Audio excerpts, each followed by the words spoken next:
അന്വേഷിപ്പിൻ കണ്ടെത്തും. യെസ്, ടൊവിനോ തോമസ് നായകനായിട്ടുള്ള ഈ ഒരു സിനിമ കണ്ടു. ഈ സിനിമയെ പറ്റി പറയുന്നതിന് മുമ്പ് ഈ സിനിമയിൽ അഭിനയിച്ച ഒരു ചേട്ടൻ ഞാൻ ഇന്ന് സിനിമ കാണാൻ പോയപ്പോൾ, ചൈത്രയിലെ സിനിമ കാണാൻ പോയപ്പോൾ എൻ്റെ തൊട്ടടുത്ത സീറ്റിൽ ഇരുന്നിട്ടുണ്ടായിരുന്നു. പുള്ളി ഭയങ്കര ഹാപ്പി ആയിരുന്നു കേട്ടോ. എന്ന് വെച്ച് കഴിഞ്ഞാൽ പുള്ളിയുടെ ഹാപ്പിനെസ് കണ്ടപ്പോൾ തന്നെ എനിക്ക് ഭയങ്കര സന്തോഷമായി. പുള്ളി സെക്കൻഡ് ഹാഫിൽ ഒരു അനൗൺസ്മെന്റ് ഒക്കെ ചെയ്തു പോകുന്ന ഒരു സീനിലാണ് പുള്ളി അഭിനയിച്ചിട്ടുണ്ടായിരുന്നത്.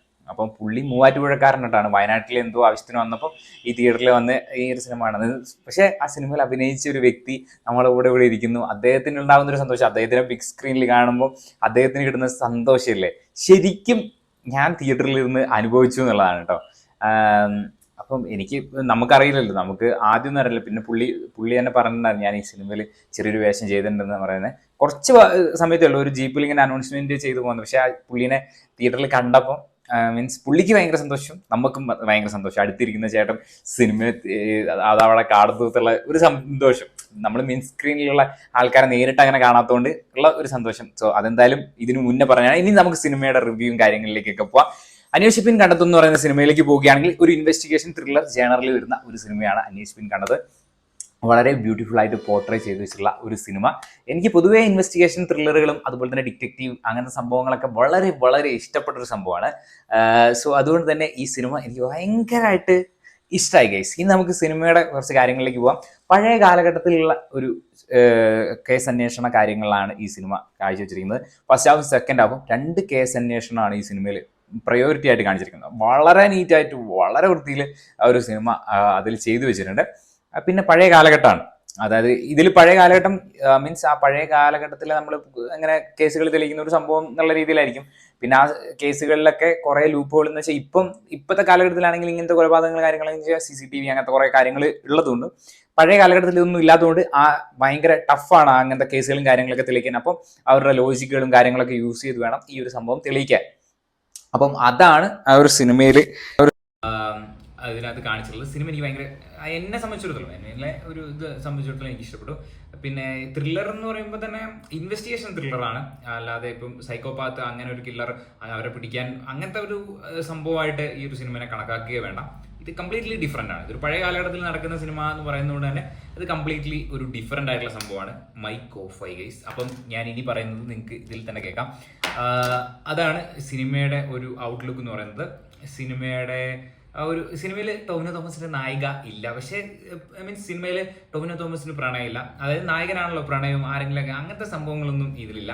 പിന്നെ അവരൊരു ഗ്യാങ് ഉണ്ട്, ഇപ്പോൾ കണ്ണൂർ സ്ക്വാഡിലൊക്കെ കണ്ട പോലെ അവർക്കൊരു ഗ്യാങ്ങും കാര്യങ്ങളൊക്കെ, അതെനിക്ക് ഇഷ്ടപ്പെട്ടു കേട്ടോ. കണ്ണൂർ സ്ക്വാഡിലാണെങ്കിലും ആ ഒരു ലവ് ഫീലിംഗ് ഡയറക്റ്റ്ലി എവിടെയും പറയുന്നില്ല, പക്ഷെ ഇതിനകത്തും ആ ഒരു കൊല്ലപ്പെട്ടവരുടെ ആ ലവ് സീനും അങ്ങനത്തെ കാര്യങ്ങളൊക്കെ ഉണ്ട്. ഇവിടെ എന്തോ കൺസ്ട്രക്ഷനും കാര്യങ്ങളും നടന്നുകൊണ്ടിരിക്കുകയാണ്, അതിൻ്റെ ഒച്ചപ്പാടും ബഹളമൊക്കെ നിങ്ങൾക്ക് ഇതിനകത്ത് കേൾക്കാട്ടോ. മൈക്കും അതിൻ്റെ ഇടയിൽ ഓഫ് ആയിപ്പോയി, സോറി, ഇനി നിങ്ങളൊന്ന് അഡ്ജസ്റ്റ് ചെയ്യാം. അപ്പം അങ്ങനെയാണ് ഈ ഒരു സിനിമ പോയിക്കൊണ്ടിരിക്കുന്നത്. അവരുടെ ഒരു ഗ്യാങ് സെക്കൻഡ് ഹാഫിൽ ഫോം ആവുന്ന സംഭവം എനിക്ക് ഇഷ്ടപ്പെട്ടു. ഇനി ഭാവിയിൽ അങ്ങനെ ഒരു ആ ഗ്യാങ്ങിന്റെ കുറച്ചും കൂടി ഇൻവെസ്റ്റിഗേഷൻ ത്രില്ലറുകളും കാര്യങ്ങളൊക്കെ നമുക്ക് കാണാൻ പറ്റും എന്നുള്ളൊരു വിശ്വാസവും സിനിമ കണ്ടു കഴിഞ്ഞപ്പോൾ എനിക്ക് തോന്നി. അതായത് പാർട്ട് 2 ഉണ്ടാവാനുള്ള സാധ്യതകൾ നമുക്ക് ഓരോ ഗ്യാങ്ങിനെ കിട്ടല്ലോ, ഇവരൊക്കെ കൊളാബ് ചെയ്യാനും പറ്റും, അതെല്ലാം അങ്ങനെയൊക്കെ നോക്കാം നമുക്ക്. എന്തായാലും അതിനൊക്കെ പ്രതീക്ഷിക്കുന്നു. എന്തായാലും ടൊവിനോ തോമസിന്റെ കയ്യിൽ ഈ ഒരു പോലീസ് വേഷം വളരെ ഭദ്രമായിരുന്നു, ബിക്കോസ് നമ്മൾ കണ്ടിട്ടുള്ളതാണ് അദ്ദേഹത്തിനെ. പക്ഷെ ഇതിനകത്തൊരു ഹീറോയിക് മാസ് പരിവേഷം പോലീസ് വേഷം എന്നല്ല, വളരെ നീറ്റ് ആൻഡ് ക്ലീൻ ആയിട്ട് അദ്ദേഹം ഈ ഒരു പോലീസ് വേഷം കൈകാര്യം ചെയ്തിട്ടുണ്ട്.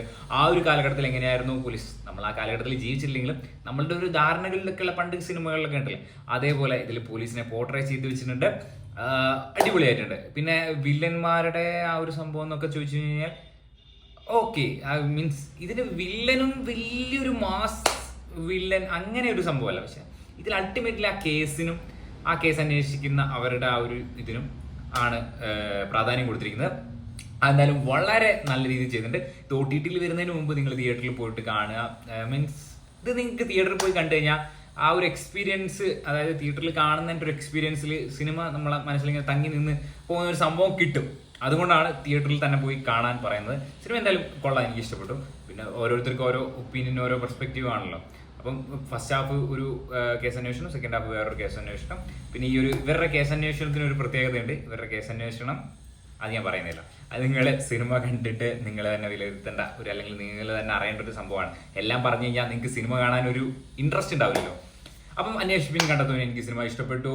ഓവറോൾ നോക്കുകയാണെങ്കിൽ കളർ ഗ്രേഡ് ആണെങ്കിലും സിനിമോട്ടോഗ്രാഫി ആണെങ്കിലും എല്ലാം അടിപൊളി ആയിട്ടുണ്ട്. അപ്പം നമുക്ക് ഇനിയിപ്പം പുതിയ സിനിമകൾ ഫെബ്രുവരി 15-നാന്ന് തോന്നുന്നു അല്ലേ ബ്രഹ്മയുഗം ഒക്കെ വരുന്നത്.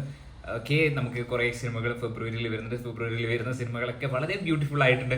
എന്തായാലും ഇനി വരുന്ന സിനിമകളും വളരെ ബ്യൂട്ടിഫുൾ ആയിട്ടുണ്ടെങ്കിൽ പൈസ കാലിയാവും, നമ്മൾ തിയേറ്ററിൽ പോയി പടം കാണണമല്ലോ. അപ്പോൾ എന്തായാലും നമുക്ക് പുതിയൊരു വീഡിയോ ആയിട്ട് വീണ്ടും കാണാൻ പറ്റുമായിരിക്കും. Bye guys.